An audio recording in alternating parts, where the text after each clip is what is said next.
So what if happiness wasn't something you chase, but something you created every single day, no matter what your circumstances are? So today, we're going to talk to Ray, who lived that question for 14 years, traveling the globe after letting go of everything familiar, his career, his marriage, even his home. Along the way, he discovered 6 rules for happiness, leave for like 6 months or whatever, and it turned into, it's been almost 10 years, which it was the greatest move of my life, assuming that, that was the greatest move of your life. Certainly one of them.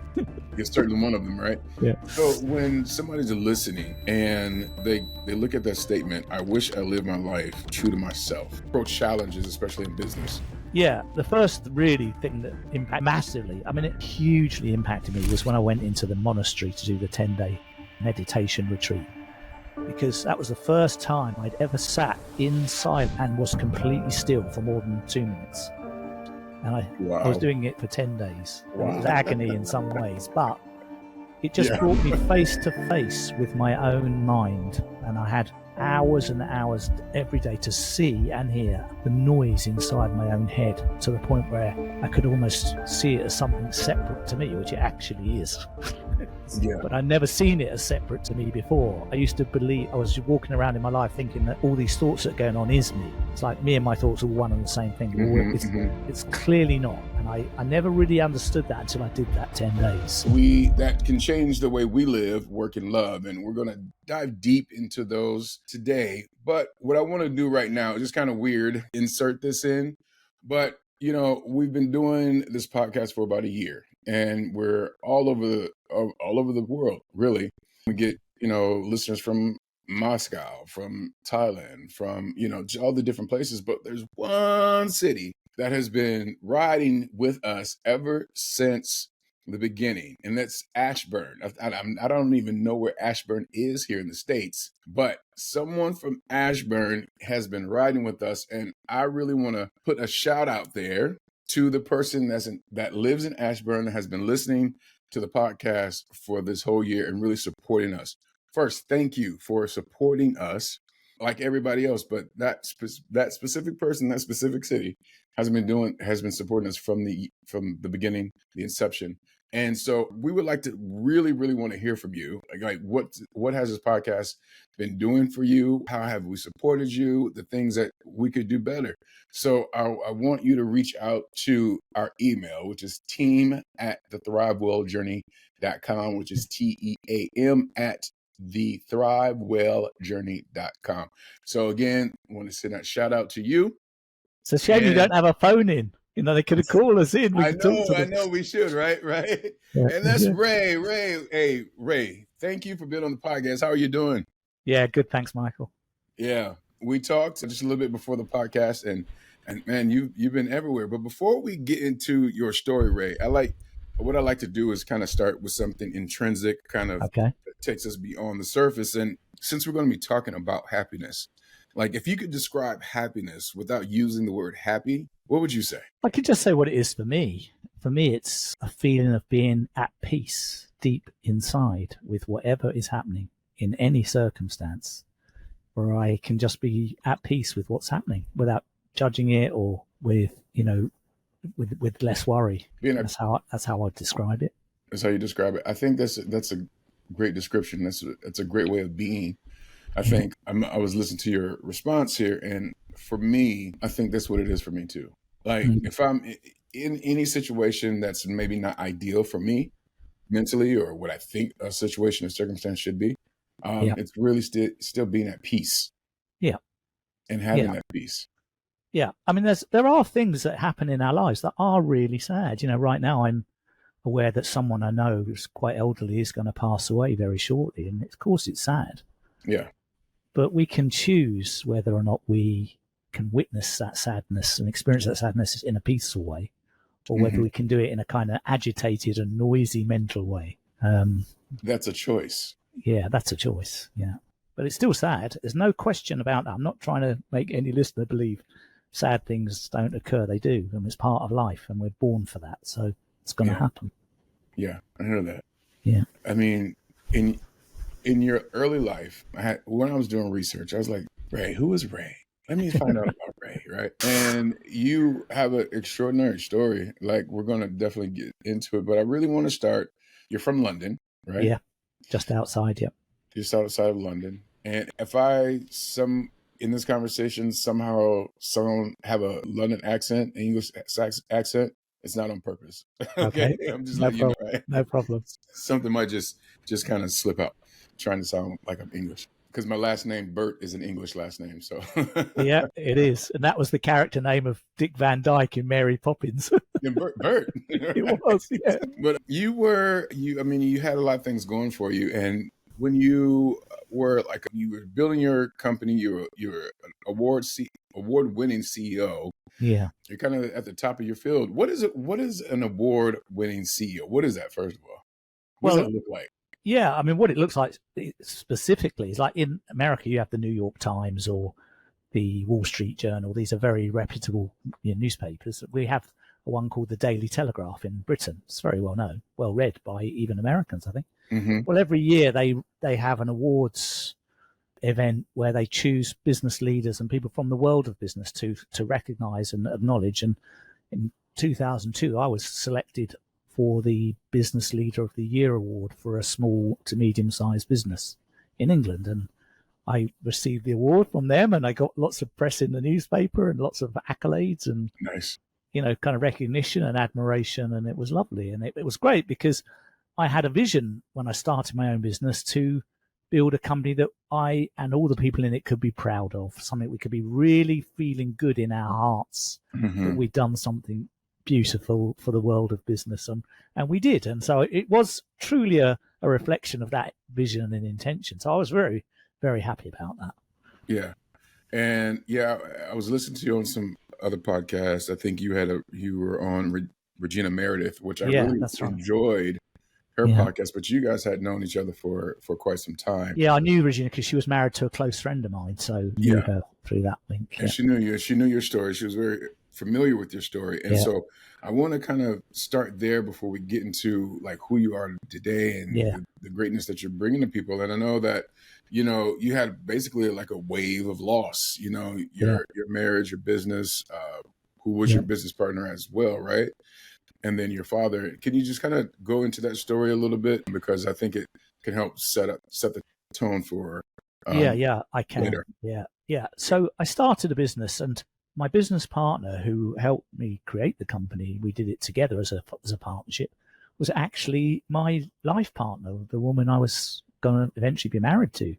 Yeah. And so the two of us were a husband and wife management team of the company, and we worked together for 10 years, and we built this business together, and we did it really well. We worked brilliantly as a team, and it was fantastic. I had this funny feeling for some of those years that I sort of felt sometimes that I was living a life that others expected of me and not the life I truly wanted to be living. As much as I liked being a CEO and I liked all the trimmings, it didn't feel 100% like it was what I really, really wanted to be using my energy in life for. But I never spoke about it because I was always too embarrassed to go and moan to others about that when they would say, well, look, what's wrong? You've got everything in your life's brilliant. You've got lots of money, success, great partner. How old were you at that time when you had in my mid-30s? Okay. Late 30s, early 40s. And so that used to bug me, and I just used to put it to one side and think there was something wrong with me. But when one day, after about 10 years, my wife came back from a business meeting that she'd been to, and just very suddenly said, I'm leaving you and I'm leaving the company. And it was real shock because I didn't see that coming. I had no sense of it being a problem or anything like that. And it just really was someone torpedoing a hole, like the Titanic hitting an iceberg. Yeah, I can imagine. From that moment, I realized, even though it wasn't going to happen immediately, that everything was going down. At the same time that happened, my father got very ill, and he, a few months later, passed away. And that was going on at the same time. And of course, the end of my marriage meant I was out of my home, which we had together, and the company was inevitably going to change because she was no longer going to be part of it. She was a very critical member of the team. And so it just threw me into disarray, and I felt like I was standing in a bomb crater, looking around 360 degrees at all this damage around me, going, lost, what do I do? I felt broken. What do you do? Right. I felt really lost and broken. And then I followed that with about a year of being quite depressed, if I'm honest. Yeah. And I didn't really know what to do. But then eventually a friend said to me, have you thought about going away for a few months, maybe a 6-month sabbatical or something like that? And that, whilst I had never thought of that originally, it kind of made sense. And so I thought, yeah, that would be a good thing to do. I've got money saved. I'm okay. I could take that time out and just really reflect. I was 44, 45. I thought perhaps this is a good time to reflect and make decisions about what to do next. And then I don't know if you ever heard of it, Michael, but I read this amazing book called The Top 5 Regrets of the Dying by Bronnie Ware. I've heard of it and I haven't read it. A lot of people mention this book, and it certainly had a big impact on me because she works in a hospice and she only talks to people in the last few days of their lives. And she says, I asked them all the same question. What do you most regret about your life? She said, I could tell you, they all say exactly the same 5 answers. It doesn't matter who they were, or how rich or poor, what they did, always the same 5. And the number one regret that everyone says when they die, what do you think it would be? Any idea? Oh, well, I would know because I did research on you. It's basically, I wish I lived my life true to myself. Correct. Yeah, absolutely. I wish I'd lived my life true to myself. And when I read that, I thought, oh my God, I've been thinking so much over the last few years. I'm not really living my life true to myself. What if I just took a complete break and went to explore on a quest? What does living true to myself actually look like and feel like for me? What would that be instead of the life I've got? And so that book really inspired me to take that leap. And I had nothing to lose because I'd lost everything already. So I really was at my wit's end at that point. You know what? I want to stop at that point just for a second, because I think when somebody gets to really look at their life right now, that's listening or watching, and take that statement, I wish I lived my life true to myself. You chose to do that. You didn't double down on the security that you had, but you just kind of left. And you said, no more. 6 months turned into 14 years. A person right now. I never thought that it would, by the way. That was completely not expected. That was unexpected. It was unexpected. I mean, I really thought I was going to go for 6 months, just to make that really clear. Well, like I said at the top, or before we start push record, I said the same. Well, I told you the same thing. Like I left Los Angeles and I was expecting to leave for like 6 months or whatever, and it turned into. I mean, it's been almost 10 years. Almost 10 years now, and which it was the greatest move of my life, and I'm assuming that that was the greatest move of your life. Certainly one of them. It's certainly one of them, right? Yeah. So when somebody's listening and they look at that statement, I wish I lived my life true to myself, but they're having this battle. They're in a situation or circumstances they created, but when they stop and looked up and they're like, wait a minute, do I really want this? What would you say to somebody that's really in that mind frame or in that critical moment for their life? Well, the first thing I would say would be to empathize and say, yeah, I really understand being in that dilemma without trying to fix it or anything. I would just say, yeah, I really understand that some of us end up there. It's nobody's fault. It's just that we're conditioned by everyone around us when we're growing up who helps us kind of define like an off-the-shelf life story version of what happiness is. In my case, my parents and my teachers told me, Ray, if you're going to be happy when you're an adult, you need a good job, a wife, a mortgage, a house. Yeah. This is all of those things add up to happiness. You don't get those, you won't be happy. So I've obviously taken the brief from those people who I trust. I've got no ability as an 8-year-old to question whether that's true or not. And so I just get on with doing those things. And that's what we all do. So it's no one's done anything wrong. It's fair enough.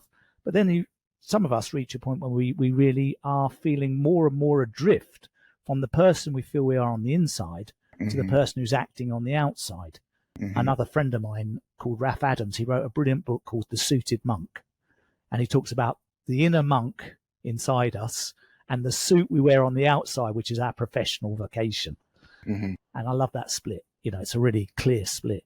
And so I think being happy means aligning your inner monk with your outside work. I mean, I've got an older brother. When we were little kids, me and my brother, we spent all of our school holidays going to watch airplanes at airports. My brother loved airplanes. I liked them, but he bloody loved them. He was obsessed. And when he left school, guess what he did? He became a pilot and he's just retired, and he never did anything else except fly airplanes his entire life. And he went to work every day like the happiest person I could ever That was his love. Yeah, because he was doing what he loved to do every day. He got really well paid for it, ironically, because being a pilot, is a high paid job. Mm-hmm. So he did actually well financially too, but he wasn't motivated by that. Just that was a coincidence. Yeah. So it's really touching what's like the intrinsic love that you have for something and allowing that to...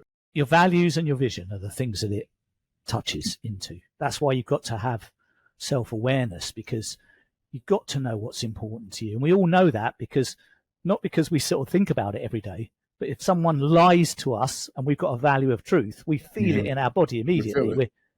So we all know what's important to us. We just don't necessarily articulate it very clearly, but we know it when it happens. We know when our values are violated, and we know when our values are being really reflected back to us through kindness or through someone really being there for us and supporting us. We know that too.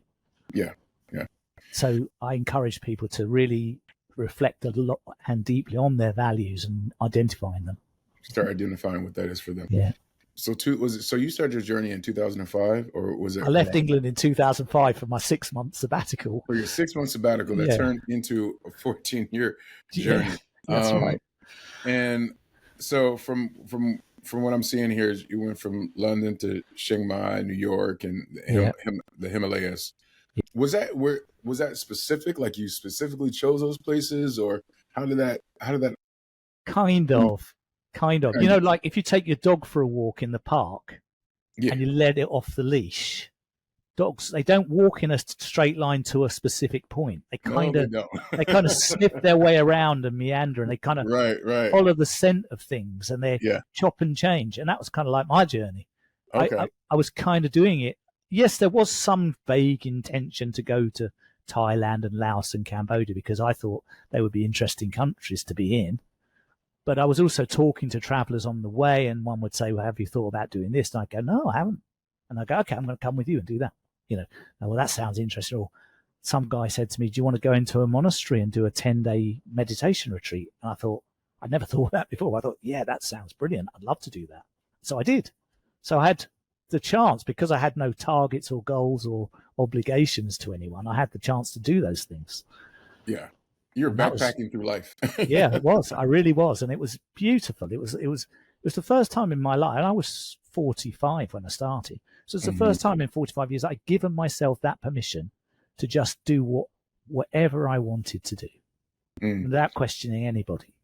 Yeah. I was actually, I've been around the world, with sports and, education and things like that. But there was a point where I was just going to drop everything. Australia was a place I was going to go. I don't know why I was going to choose Australia. Family was like, no, you can't go. But then I had, my kidney issues. So that kind of took it out.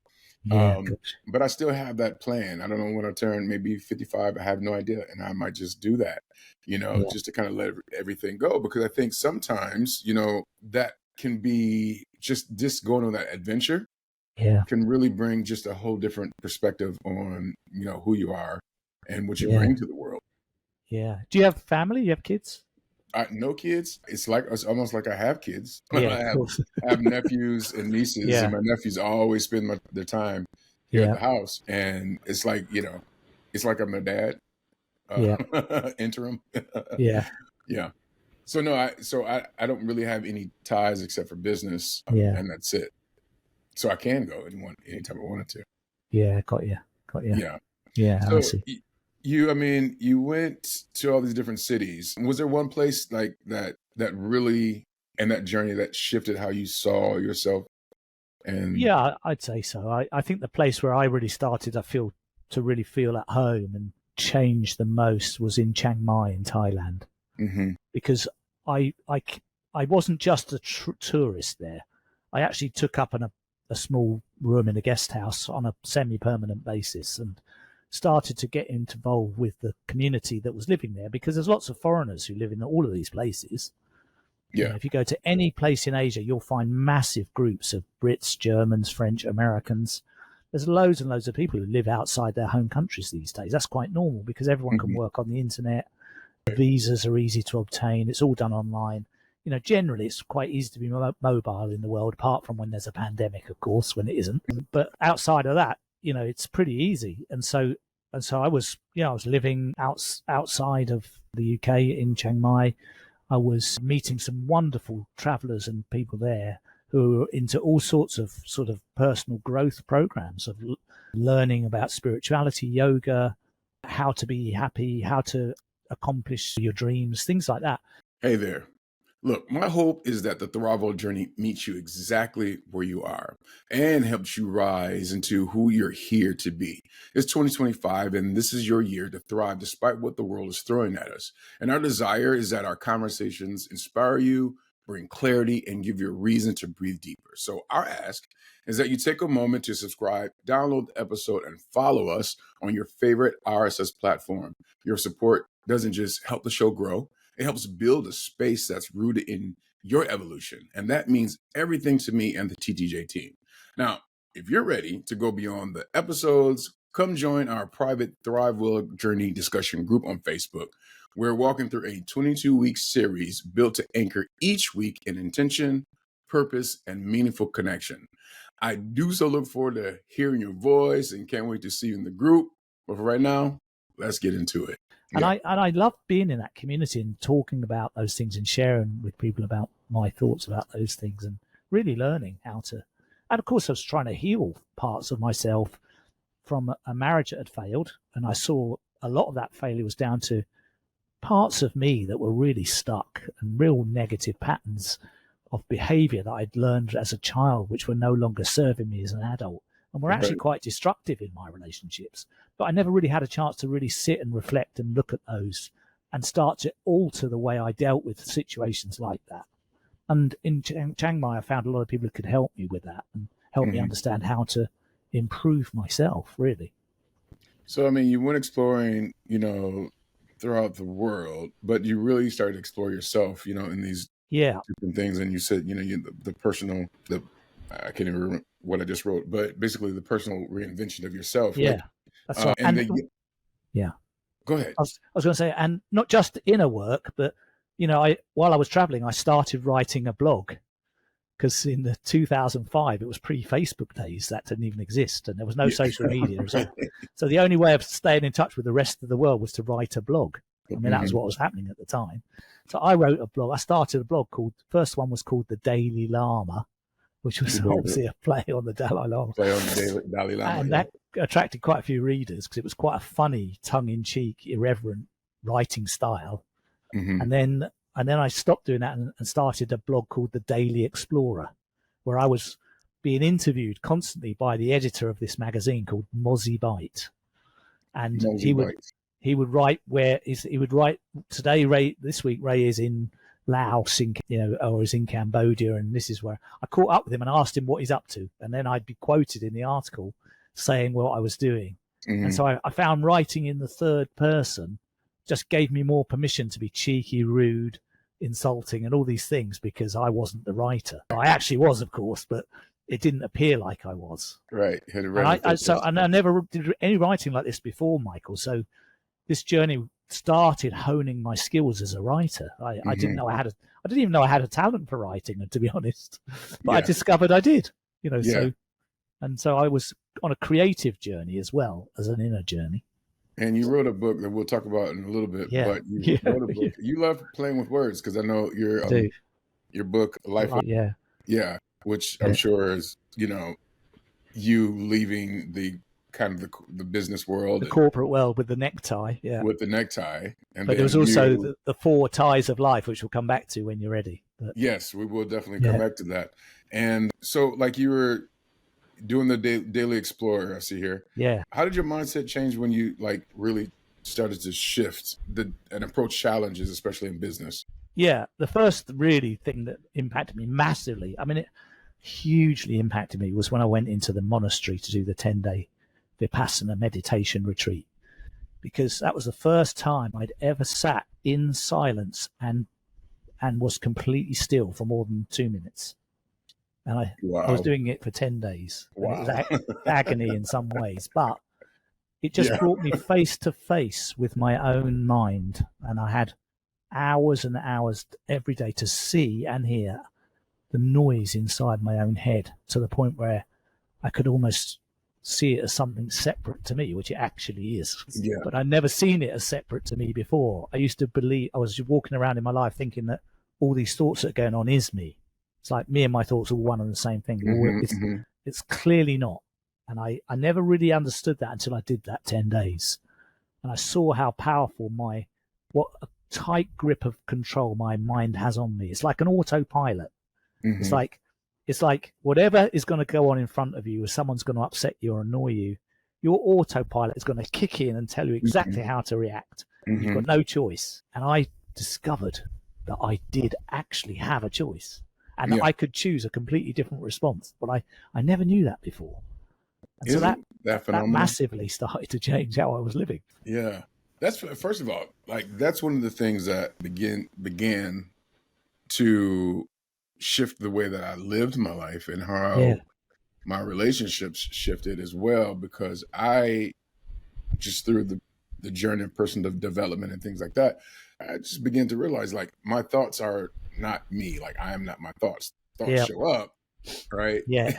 But that doesn't mean that if I get mad at somebody, or the thought of me getting mad at somebody, that I have to react in a certain way. Yes. And that's a game changer for people. It is a massive game changer, because what it does is it gives you more choices. Right. You know, when you're reacting, you've got no choice. Your autopilot is driving you. It's doing it for you. And, you know, coming back to my earlier, when my brother was a commercial pilot, you know, they were flying those airplanes mostly with the autopilot on all the time. So that it was taking the plane off, landing the plane, flying the plane. They're not actually doing that much apart from monitoring it. Yeah. But once in a while, they have to turn off the autopilot to prove they can still fly the actual thing themselves. Yeah. That's wild. I just thinking, like, you take all that study and years of study to be a pilot, but then you have something that's actually can do it for you. Yeah, it's crazy. But, you know, but the workload of a pilot is massive. Yeah. So when you're landing an aircraft that weighs 250 tons, you know, it's traveling at such a speed, you've got a lot of things to do in a very short space of time. So without the autopilot, the workload would be too much for a human to do.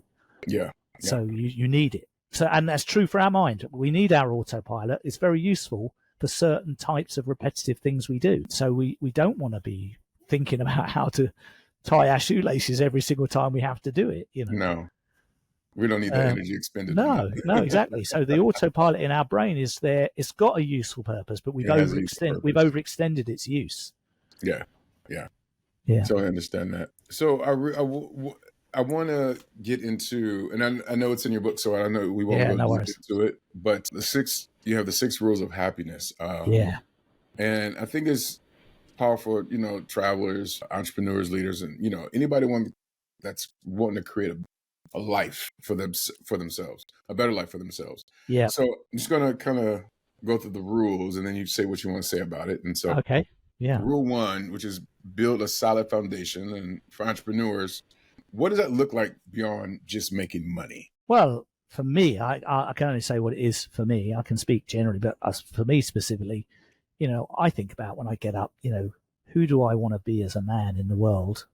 How can I go about what I need to do with kindness, with love, with compassion? How can I have a desire for things that I want, but not be so kind of dogmatically wedded to those desires that I would kill someone to have it, you know, happen, or piss a lot of people off in order to get what I want, et cetera, et cetera. So for me, as a business leader, when I was CEO of a company, what that meant was I felt my job was mainly to make sure that every person in my team, I knew what their vision for themselves was. I knew who they wanted to grow into and become. And I was there to help and support and facilitate their growth and their success in the world. So my job was to cultivate the growth of the people in my team. And that led to a successful business financially. But it was that way round. It was growing through watering the seeds of the flowers of every person in my team. Yeah. So that it lifts the whole thing. And I think, you know, my experience of my early career when I was in some bigger corporate organizations was that management was all about power and territory, and people Mm. shaking a stick and saying, do this or else, you won't get a promotion or something like this. It was all very negatively and fearfully induced by, and that only works for a very short period of time, and then it stops. Yeah. Yeah. So I didn't see that as a good way forward as a leader. So being a leader means you lead in a way, what I call human leadership. You lead in a way where your humanity is the thing that shines out the brightest. Mm. And you can do that because you know what your values are. So you can sit down and have a tough conversation with someone saying, look, I know this is going to be a tough conversation, and I have a bias because I have a value around fairness in the team. And what you're doing, I don't think is fair to the other members. And so I'm going to be particularly picking up on this because it's a value I have and it's important to me. Yeah. We need to have this conversation. Are you up for it? Yeah. Well, that's not that you even ask it that way. Are you up for it? Like, I've seen people or I've heard people and like they don't even preface it with, this is going to be a hard conversation. They just got to go into the conversation. Correct. Yeah. We can speak all day about what bad leadership looks like. I've seen so much of it. That's why I work as a leadership coach now. Yeah. Because I'm trying to support leaders who want to live as authentic human leaders. I'm trying to do that. So yeah, I love that. And we'll talk about it as well. Yeah. Rule number 2. Yeah. Fully own everything that happens. Oh, brilliant. Yeah. You talk about radical responsibility. Can you just say more on that? I mean, the best way of talking about this, I think, is like, let's say, in my case, my wife said, I'm leaving the company. And I could have sat here in this podcast 22 years later going, well, if it hadn't have been for her, I'd have been happy. It's all her fault. She ruined my life. Yeah. Blah, blah, blah. I was totally innocent. Nothing to do with me. Right. But that would just all be her. That would just be bullshit. It's like when those things happen, at least, probably more, but at least half of why it's happening is something I've caused, something I didn't do, something in lack of integrity, or something I let her down around, or some agreement that I didn't keep, or something.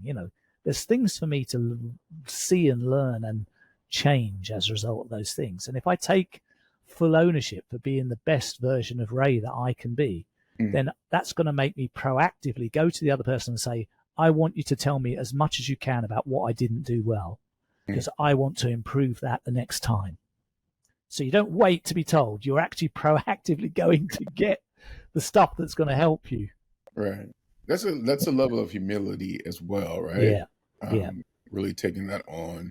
Yeah. And not pushing the blame over there on that side, but looking at yourself and what responsibility that you have. I agree. I mean, I love the guy. There's a guy called Jim Dethmer. He wrote a book called The 15 Commitments of Conscious Leaders. And he's got this brilliant model. He draws it on a piece of paper. He draws a flat line on a piece of paper like this across the page. Mm-hmm. And he says, are you above the line or below the line? And everyone says, what is the line that you're talking about? And he says, well, above the line, you're committed to, you're open, you're curious, and you're committed to learning. That's who you are when you're above the line. Below the line, you're closed, defensive, and committed to being right. And you're either in one or the other. Yeah. When you show up for a conversation. And I much prefer to be above the line because I learn a lot more, and I think I'm a better version of me. Yeah, and I think just on the below the line part, like if you're always committed to just being right. Oh God, yeah. More times than not, you're not. More times than not, you're not. But also, you don't learn anything new. Yeah. Because your viewpoint is impenetrable. Yeah. It's closed. So you can't. You're not open to any new data. So someone could say, I accept very much that you're wedded to the decision to not go into this market with this product. Mm-hmm. But that is based on data we collected 2 years ago. And since you made that decision, we've got new data from last month that shows us that market has shifted. And you go, no, I'm still going to, and then you're just not open to new information. Mm-hmm. You go, if you were, you go, oh, let me see that new data. You have a look at it. You go, do you know what? I was totally stuck on not going in there. But now that I've seen that, I think we should do it. Right. I think you're making a really good point. I'm changing my mind here. I knew a guy once who used to say, once I've made my mind up, that's it. And I'm never changing it, as if it was a strength. And I used to think, God, I would hate to be like that. Hey, I think maybe for a short period of time. You might be talking to a guy that was like that right now. It's like, like Yeah, yeah. it was a very short time. I don't Right, remember much. I don't remember much of it anyway. So, right, so right. it's okay. All right. Rule 4, you create powerful, purposeful, and sustainable relationships. Yeah. What's the key to spotting, relationships that won't drain you versus one that will fuel you? Great question. I mean, you sort of get a feel for that over a period of exposure to another person, don't you? And then Yeah. I think, you either have a conversation with them that's real, say, look, we need to have a chat. As much as I like being friends, I feel like every time I see you, I'm just feeling drained and tired. And, if we're going to have a friendship, can we talk about this, this, and this, and not that, that, and that? Because it's not doing me any good. Yeah. Do you want to be friends, or do you rather leave it? You got to have a conversation like that, or You have to have a conversation. yeah, you have to. You have to, or just avoid that person. But I never feel good about making those decisions alone, because I think there's something that is in service to the other person for them to be involved in the decision, because it's a decision for them too. And you're basically inviting someone to say, let's have an intentional relationship, Michael. And you'll say, what do you mean, Ray? I say, well, look, we're going to work together every day in the same team in this department. We can either just come in and do our jobs and hardly speak to each other and just do our tasks. Or I could start on day one and say to you, what's your vision for yourself over the next year? What's the greatest achievement you can imagine? And you could describe it to me. And I could say, well, I can help you and support you to get there. Would you like me to push you forward? Would you like radical challenge, radical support? I could do that for you. And you could do the same for me. And so the two of us could really engage each other in a purposeful way here. We can be each other's buddies, our learning buddies, grow buddies. Let's do it. We can have an intentional relationship where we intend to help each other. Yeah. And that's very rare, but it's great. It's rare, probably more so in the workplace as well, but it changes. It's becoming more common now, but it's very rare. It has been very rare. It has been very rare. But it changes the dynamic It does. in relationships, and can really, I see it as being able to not only as a team support each other, but individually in their goals as well. I think so. And what I've seen in my whole life, because I'm in my 60s now, so I've got a lot of actual data about how well this works. I've seen so many times I've had a call out of the blue from someone who had that kind of relationship with years ago, who called me and said, I thought of you for this new business that's coming up. I remember working with you. It was brilliant. Were you interested in being involved in this? Or, you came to my mind the other day because someone I heard was looking for someone with this experience, and I thought of you. I've never applied for a job in my life. I'm being really honest. The first one when I was 16, but that was it. That was it. Nice. Yeah. Every other work I've ever done has been by invitation. That's pretty cool. And that's really, even my work as a coach these days, when I went on that 14-year journey in the book. And then the year before it came to an end, I called an old colleague who I used to employ in my business in England, because I wanted to know how she was and how her kids were and stuff. It was a personal call. And right at the end, I said, what are you doing professionally? She said, I'm starting a new business with someone, and we're going to be doing leadership development. And she described it to me, and I said, gosh, that sounds brilliant. I said, any chance of me being a coach in your team? She said, what, you were my boss for 6 years, and now you want to join a company where I'm going to be your boss. How do you feel about that? I said, I don't mind that at all. I've got no pride about that. Yeah. And then when I came back to England a year later, I started working as a coach for that company. I still do. Nice. And that's because we had a 13-year gap in our friendship. But the moment we spoke after 13 years, it was like we'd never been apart. And that's a sustainable relationship right there. That is. Yeah, it is. Yeah. I've got lots of relationships like that. I'm very lucky. That's a blessing. Yeah. That's a blessing. Rule number 5. Yeah. Pay attention to your health, spiritual, physical, mental, and emotional well-being. Yeah, I mean, well-being's become a hot topic in business and in the world, because we live in a very toxic society. Toxic ideas, toxic air, toxic food. There's so many forces stacked up to make us unwell. High anxiety, high workload, high pressure, etc., oppressive government policies, blah blah blah. So I think just being well is a challenge. So, and I don't think it comes automatically anymore. To be well, we have to make time to be quiet. We have to make time to do exercise. We have to be really conscious about what food we're putting in our bodies. We We have to rest well and be sure we're doing it. There's a lot of things to being well. And that's why rule number 5 is you've got to take ownership for it yourself. Yeah. You can't wait till you're going to your doctor and saying, I'm falling over, can't. It's too late. It's too late, yeah. So you're broken. Rule number 5 is how do you get in the driving seat of your wellness and stay there? And how do you keep yourself energized and resourceful, especially when there's a lot of crap going on around you, which is going to deplete you? Yeah. And I don't know if it's less or more now, but in a culture that rewards like overwork, one of the things that I'm positioning this podcast to be is really have sustainable success, and nothing and getting rid of the hustle culture, because it doesn't necessarily support you as a human being, your longevity, your sustainability, and the other things that you want to do in life, like find love, have great sex or whatever it may be. You know what I mean? Overworking doesn't work.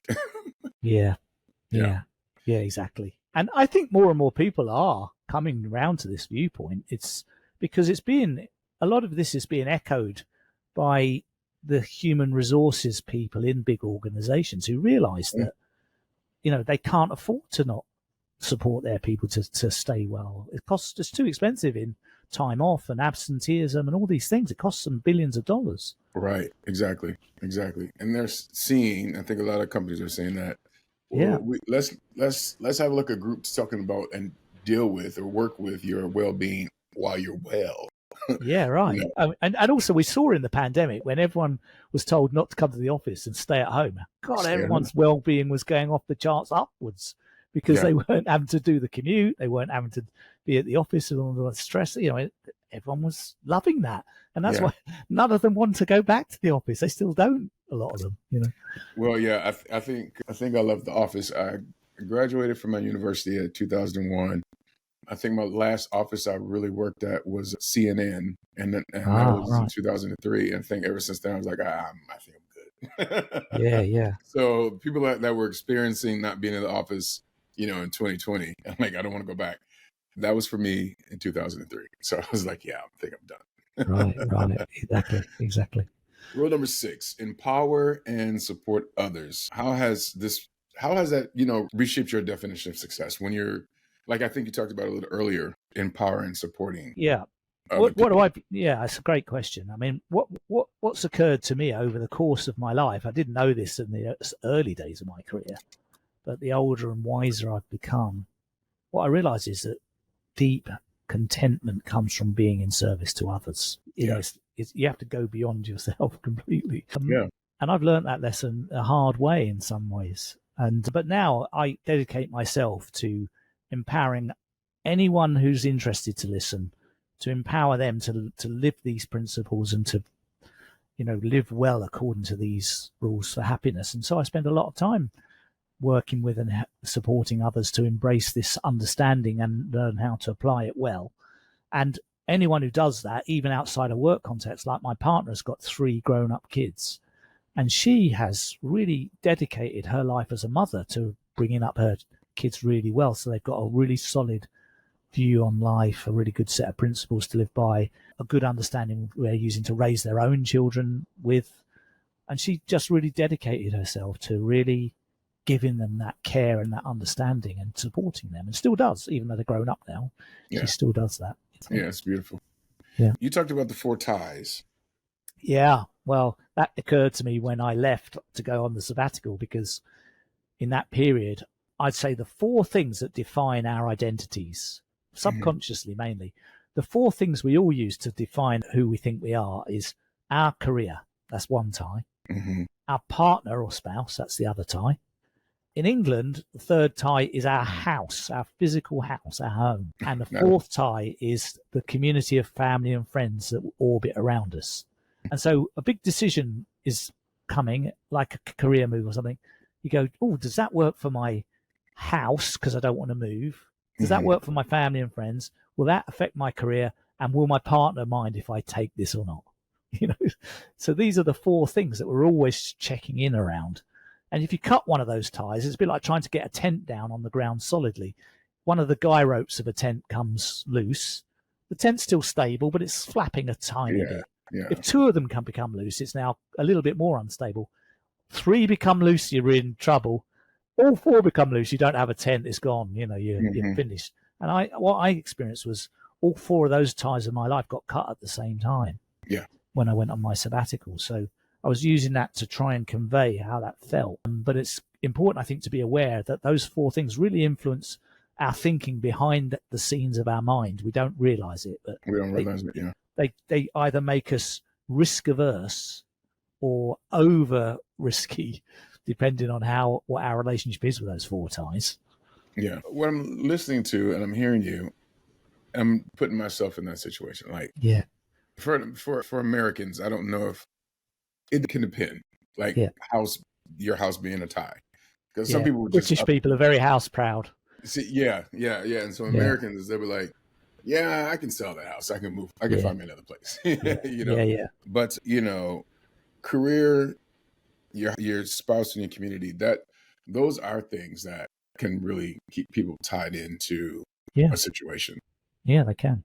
Yeah, but some like you said, it could be either risk adverse or too risky. So this is common. A classic. I coach lots of executives who would have taken a role in an organization they were offered, but their partner would have had a massive issue with it. Yeah, and they might have been away. Sometimes people make career decisions that mean they're not going to live at home for 4 or 5 days a week every week. And that puts a massive strain on the relationship, especially if there's children. And so these are really big decisions, very crucial for one's wellness. And I mean, we're kind of talking about, what really brings happiness to you. Yeah. And I'll ask you this. Do you think you've mastered that? I wish I could say yes. I really wish. And then people would just send me money for my great wisdom and advice. No, I mean, I think I do the best that I can for myself. And so I feel like I've really improved my own understanding of how to be happy for me a lot especially in the last 20 years. But I think it's a constant job. It never stops. It's like if you want to keep your garden beautiful, you're constantly taking weeds out, you're constantly cutting, trimming, planting, watering. The minute you stop attending to it, it starts to decay. And our happiness is the same. It's something you have to be mindful of. But if you set your life up well and you live by the rules we've talked about, it should be a lot easier as you move forward. But it requires constant attention and awareness, because life gives you feedback. You might be doing something you think is kind, but a person who's receiving it might think, that's crap. I don't like the way you do that. Yeah. And so you've got to be open to hear that and go, I had no idea you felt that way. Let me think about that so I can do it differently. Yeah. What's the most unexpected lesson that you've gotten since your sabbatical? No, I mean, probably the most unexpected lesson actually happened just before the sabbatical. And it's what got me on it. And I'd say it's probably the most unexpected lessons of my entire life, because when I was down and dark and depressed for a year after it all went wrong, a friend of mine said to me, Ray, if you can't, sometimes in life, you're so down, if you can't see a way out, one thing you can do is go and find someone else who really needs help and dedicate yourself 100% to help them, and just do it for a while. And I guarantee you, if you find someone and do that, I bet you a breakthrough will happen. Some new thinking will come. That's what will happen. So I went, okay, well, that's good advice. I'll do that. And at the time I was giving it, I had a friend of mine who had used to live in England but now lived in Australia, and she had breast cancer. And she was married and she had a very young son, and she was about to start chemo. So I contacted her and I said, how do you feel about me coming to Australia for a month and just taking care of you while you're having your treatments for cancer, and just being around the house, looking after you and Matt and Pete, and just being there? She said, Ray, that'll be brilliant. Please come. That'll be amazing. Yeah. I went, okay. So I flew to Australia, just dropped everything. I thought, I'm just going to go and look after her, which I did.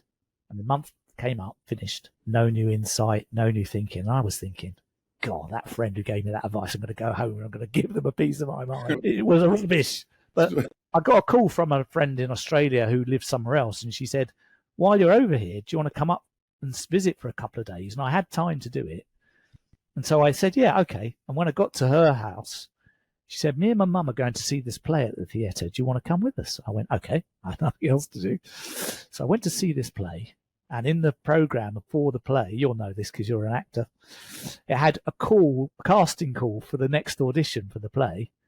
And the play was called Out of Order by Ray Cooney. It's a very famous British play. It's about a parliamentary farce, Whitehall member of Parliament, is caught having an affair in the hotel. It's all comedy. It's comedy. Oh, fun. And so I said, I'm not an actor at all, but I turned to my friends in the interval and I said, look at this play that they're auditioning for. I said, I should be in that because I've got the perfect British accent and I could be this member of Parliament. I said it as a joke. But my two friends said, well, we know the director of the play and we know him. So if you go to the audition on Sunday, we can put in a word for you. I said, don't be ridiculous. I'm not an actor. I'll be useless. I've got no skill, blah, blah, blah. They said, well, why don't you just go and do it for fun? I went, okay, I'll do it for fun. So I did. And to cut a very long story short, this is all in the book, this story. I did the auditions and I threw myself in 100% and I got offered the lead role in that entire story. George Pigden, 400 lines of the script, and he has to kiss two women on stage, move a dead bodies, the comedic center of the whole thing. And I couldn't believe it. I just said, my sister-in-law, my brother's wife, she's an actress. So I showed her the script and I said, do you think I could do this with my level of skill and experience? She said, yeah, you could probably get away with it. I could show you how to do it. Or I could help you. And so I called the director of the play because I had to make a decision. And I said, are you sure about this? You're not crazy asking me. I'm a high-risk choice. You've got 400 paying customers every night coming into the theatre. Right. He said, no, we're 100% wanting you to do it. We think you'd be the right person. We'll get you ready. So I decided to do it. And I went back to Australia for 3 months to do that play. Nice. I still didn't have the new insight or anything. But when I was flying back from that 3 months stint of being George Pigden, I was flying back on the plane thinking, God, why do I feel so lousy about going to be Ray the businessman again? And it suddenly dawned on me. I had this epiphany on the aeroplane. I went, oh my God, Ray the businessman is a character that I play. It's not actually me. And I never thought that until I'd been George Pigden, the actual character I had to become. And it just created a chink in my thinking that I would never have had. I thought, do you know what? I don't have to be the character of Ray the businessman. Mm-hmm. I could change the character because Tony Robbins, the coach, says you're the director and the script writer as well as the actor. As well as the actor, yeah. He says, so I could change the character or I could change the episode or I could kill the series off completely and just take it off the air. And so I decided to kill the series off completely and take it off the air. And I quit being Ray the businessman. And that's what got me onto the sabbatical. Wow. That's a great insight because it took you some time to get there, but you got there. Months, and a lot of experience, and having to be an actor. And that's a good story for people who are looking for whatever insight in their life that's going to cause their life to shift into a way that that's going to help them in the rest of their life. So having that was I think a game changer. I think the wisdom to share about it is there are times when you've got to be willing to walk completely into the unknown and trust that in that space, you're going to find out something that you can't find out any other way. Anywhere. Yeah. That's what Stephen Jobs used to talk about. Apple, he says you can only connect the dots looking backwards, and everything makes sense when you connect dots looking backwards. Yeah. Well, at that point, you're in the future. Yeah, right. And so I just had to, and I trusted it because I had nothing else I could trust at that point. Everything else was broken. So I trusted that. And it got you a nice role. I loved being in the play. I wouldn't want to do it as a living. I wouldn't want to do it over and over. One time was enough. That was satisfied that, because I think for me, part of my journey has been to, if you like, be less directed by my ego and more by my heart and soul. And so I think acting can, I don't know what you'd say about this, but I think acting can appeal to one's ego a lot. It can. Well, for it runs the gamut. For some people, it's all about ego and praise and what you get from that world. Or for some people, it's just like just who they are. They Yeah. are an actor, and Yeah. just being in that world fulfills them. And I think I was probably a little bit of both, Yeah. to be completely honest. Yeah. Yeah. Absolutely.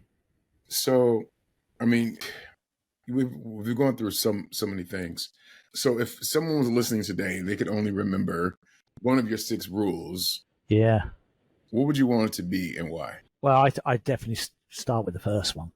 The first one's gonna improve your life no matter what you choose to do, because if you've got a foundation of self-awareness and you really do know what's on your personal dashboard, and on that dashboard you've got, like, in a car you've got speed, revs, petrol, temperature. If you've got, what's my vision, where am I trying to get to, what are my values, what's important to me every day, what are my empowering beliefs, what are my limiting beliefs, when am I in my element, in other words, when am I doing something I love and I'm absorbed and totally lost in it, as Ken Robinson called it. And the last thing would be, I can't remember, there's one more, but I can't remember what it is. What are the driving forces that I need to take into account? Because all humans have the same driving forces: the need for security, the need for belonging, the need for recognition, etc., etc. And you've got to know how those are making your decisions, because they sit behind your decision making. Yeah. You don't know you're doing it, like, oh, I'll choose that. But you think, well, it's only my need for security that's making me choose that. If I was fully secure financially, I wouldn't choose that. So you're building that foundation. Yeah, build the foundation of self-awareness and keep it going. Take the time to reflect, get a buddy who's interested in that same thing, so you can coach each other for free. Okay. Stuff like that.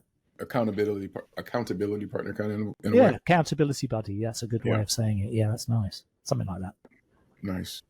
Ray, it's been a great hour, man. It has. It's gone quick. Yeah, it has. I have to be cognizant of it. Got you. But sometimes I get so into the conversation that, the time just kind of flies. And this is one of those conversations.